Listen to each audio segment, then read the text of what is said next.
Bonjour à tous, on se retrouve pour un nouvel épisode de Dans mes jumelles pour les réunions du samedi 4 mai. Avant de démarrer, je vous rappelle que vous pouvez vous abonner à la chaîne YouTube de The Turf. Vous pouvez aussi activer la cloche pour être informé dès qu'un nouvel épisode de Dans mes jumelles est posté. Puis n'oubliez pas le jeu responsable, les mentions qui sont ici en bas. Ayez ça en tête bien sûr.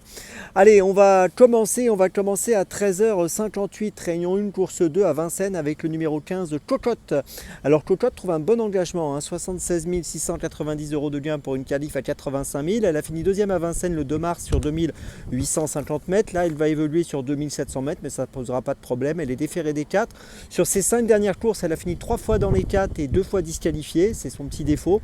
Si elle reste au trot, je pense qu'elle va jouer un tout premier rôle. Je lui fais confiance. Le numéro 15 Cocotte dans la deuxième, c'est mon premier choix de la journée. On reste à Vincennes à 14h33, réunion 1, course 3, avec dans la troisième course le numéro 13 Caviarissime. C'est un cheval que j'aime beaucoup. 164 370 € de gain pour une qualif à 170 000, donc l'engagement est intéressant. Il reste sur une quatrième place plutôt bonne dans le prix de Tonal Villeneuve à Anguin le 20 avril dernier, l'autre jour, donc derrière Cocktail du Dain. C'était une belle paire ce jour-là.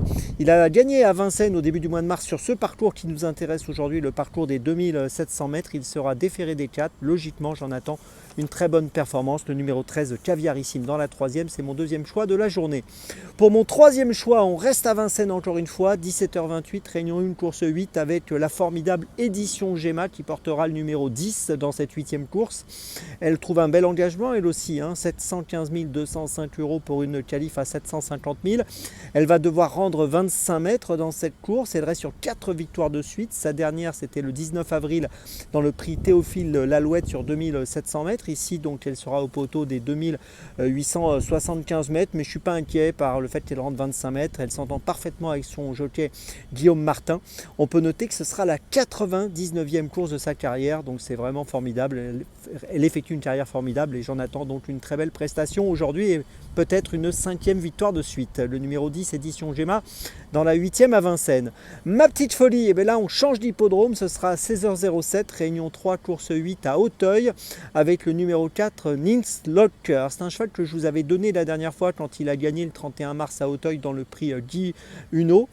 C'était sur 3600 mètres. Et ce jour-là, il a gagné de manière tout à fait convaincante. Cette victoire faisait suite à une performance où il avait terminé 4e à Auteuil en faisant trop, en étant beaucoup trop brillant.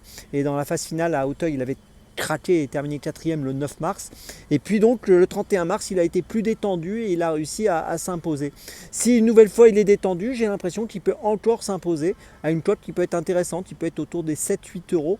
J'ai le sentiment que James Reveley l'a sûrement compris maintenant et il a l'air de bien s'entendre avec lui. Donc espérons que tout se passe bien. Si c'est le cas, je pense qu'il peut être très dangereux à l'arrivée. Le numéro 4, Ninslock, c'est ma petite folie dans la 8e à Auteuil. Je vous résume mes choix donc pour ce samedi 4 mai. Tout d'abord dans la deuxième à Vincennes le numéro 15 Cocotte, puis dans la troisième à Vincennes le numéro 13 Caviarissime, ensuite dans la 8e à Vincennes le numéro 10 Édition Gemma et ma petite folie à Auteuil dans la 8e le numéro 4 Nins Lock. Voilà, on se retrouve maintenant demain pour un nouvel épisode de Dans mes jumelles et d'ici là avec The Turf, ça va aller.